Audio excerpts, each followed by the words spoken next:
بسم اللہ الرحمن الرحیم۔ تعارف سورہ احزاب۔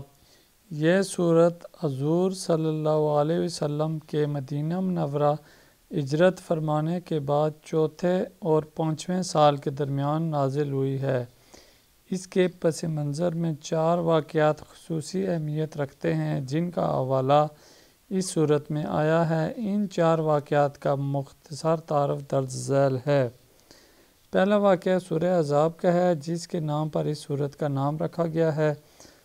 بدر واحد کی ناکامیوں کے بعد قریش کے لوگوں نے عرب کے دوسرے قبائل کو بھی حضرت صلی اللہ علیہ وسلم کے خلاف اکسایا اور ان کا ایک متحدہ محاذ بنا کر مدینہ منورہ پر حملہ کیا۔ حضرت صلی اللہ علیہ وسلم نے حضرت سلیمان فارسی رضی اللہ تعالیٰ عنہ کے مشورے پر مدینہ منورہ کے دفاع کے لیے شہر کے گرد ایک خندق کھودی تاکہ دشمن اسے عبور کر کے شہر تک نہ پہنچ سکے۔ اسی لیے اس جنگ کو جنگ خندق بھی کہا جاتا ہے۔ اس جنگ کے اہم واقعات اس صورت میں بیان ہوئے ہیں اور اس موقع پر مسلمانوں کو جس شدید آزمائش سے گزرنا پڑا اس کی تفصیل بھی بیان فرمائی گئی ہے۔ دوسرا اہم واقعہ جنگ قریظہ کا ہے۔ قریظہ یہودیوں کا ایک قبیلہ تھا جو مدینہ منورہ کے مضافات میں آباد تھا۔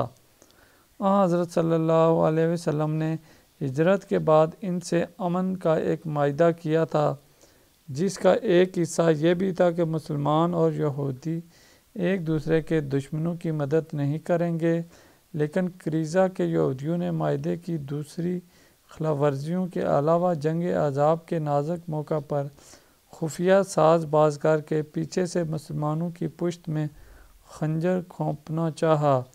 اس لیے جنگ احزاب سے فراغت کے بعد اللہ تعالیٰ کا حکم ہوا کہ فوراً قریظہ پر حملہ کر کے ان آستین کے سانپوں کا قلع کما فرمائیں۔ چنانچہ آپ صلی اللہ علیہ وسلم نے ان کا محاصرہ فرمایا جس کے نتیجے میں ان کے بہت سے افراد قتل ہوئے اور بہت سے گرفتار۔ اس واقعے کی بھی تفصیل اس صورت میں آئی ہے۔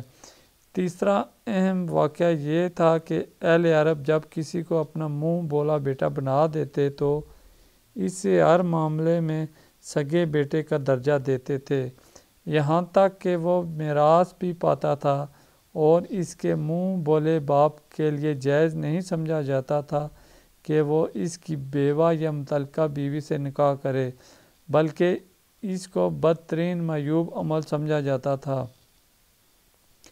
حالانکہ اللہ تعالیٰ کی طرف سے اس کی کوئی ممانعت نہیں تھی، عرب کی یہ جاہلانہ رسمیں دلوں میں ایسا گھر کر گئی تھی کہ ان کا خاتمہ صرف زبانی نصیحت سے نہیں ہو سکتا تھا۔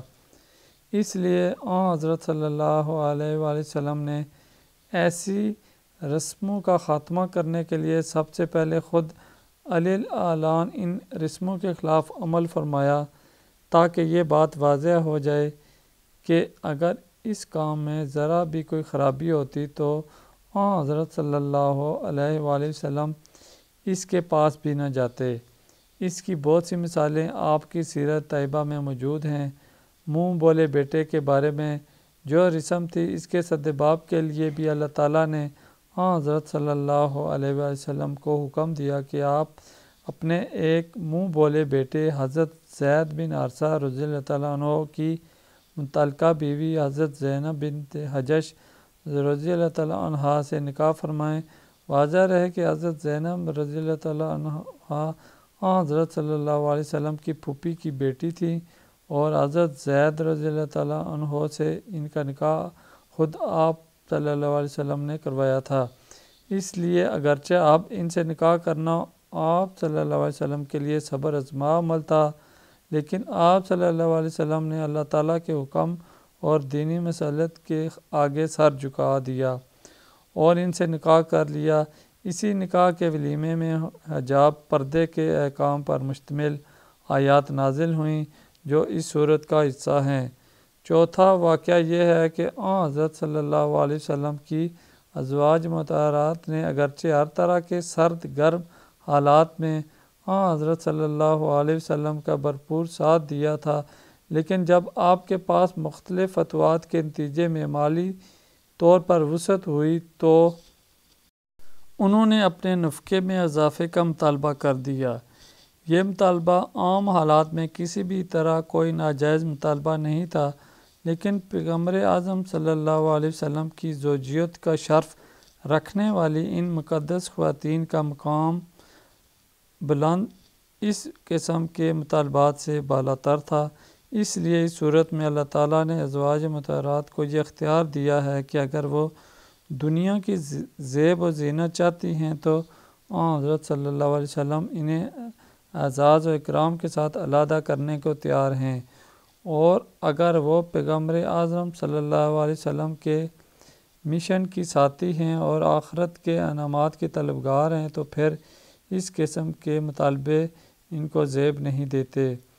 چونکہ حضرت زینب رضی اللہ تعالیٰ عنہا سے نکاح کے واقعے پر کفار اور منافقین نے آپ کے خلاف اعتراضات کیے تھے، اس لیے اسی صورت میں حضور سرور عالم صلی اللہ علیہ وسلم کا مقام بلند بتایا گیا ہے، اور آپ صلی اللہ علیہ وسلم کی تعظیم اور تکریم اور اطاعت کا حکم دے کر یہ واضح فرمایا گیا ہے کہ آپ جیسی عظیم شخصیت پر نادانوں کہ یہ اعتراضات آپ صلی اللہ علیہ وسلم کے مقام بلند میں ذرا برابر کمی نہیں کر سکتے۔